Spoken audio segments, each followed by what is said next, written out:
નમસ્કાર. ખબર વડાલી અસર વડાલી. સાબરકાંઠા જિલ્લાના વડાલી તાલુકાના થેરાસના ગામે ઉત્તરાયણના પવિત્ર દિવસે બાપા સીતારામ મઢુલીની 11મી વર્ષગાંઠની ઉજવણી કરવામાં આવી, જેમાં 13 જાન્યુઆરીએ ભજન સંધ્યાનો કાર્યક્રમ યોજાયો હતો. ત્યારે ઉત્તરાયણના પવિત્ર દિવસે સવારે 10 વાગે યજ્ઞ પૂજા અને હોમ હવન કરવામાં આવ્યું અને સાંજના સુમારે તમામ ભક્તો માટે મહાપ્રસાદનું સુંદર આયોજન કરવામાં આવ્યું હતું.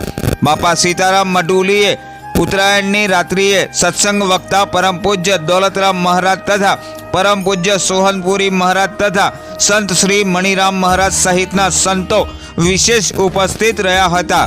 10 વર્ષ પહેલા આવેલ વિચારને ખરેખર થેરાસના ગ્રામજનોએ વડાલી પંથકની ભૂમિ પર ચરિતાર્થ કર્યું છે. છેલ્લા 10 વર્ષથી ઉત્તરાયણના પવિત્ર દિવસે બાપા સીતારામ મઢુલીની વર્ષગાંઠની ઉજવણી કરવામાં આવે છે, જેના ભાગરૂપે ચાલુ સાલે 11મી વર્ષગાંઠની ઉજવણી કરવામાં આવી હતી.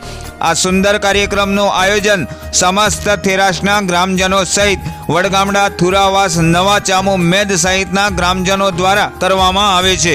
બ્યુરો રિપોર્ટ, ખબર વડાલી, સાબરકાંઠા. પટેલ વિનોદભાઈ દુલાભાઈ.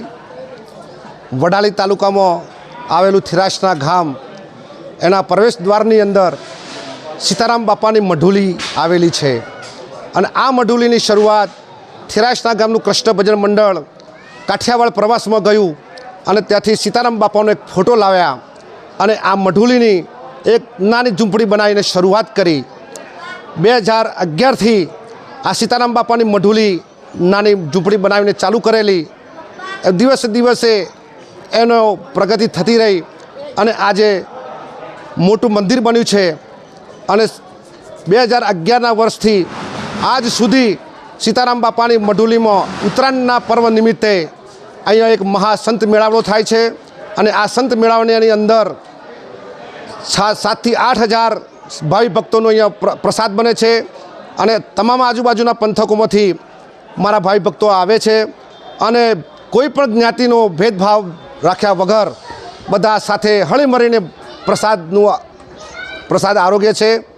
અને સીતારામ બાપાની મઢુલીમાં આ મઢુલી બનાવ્યા પછી આ પંથકની અંદર એવી લીલા લહેર છે કે દર વર્ષે વરસાદ પણ સારો થાય છે, ખેતીનો પાક પણ બહુ સારો થાય છે.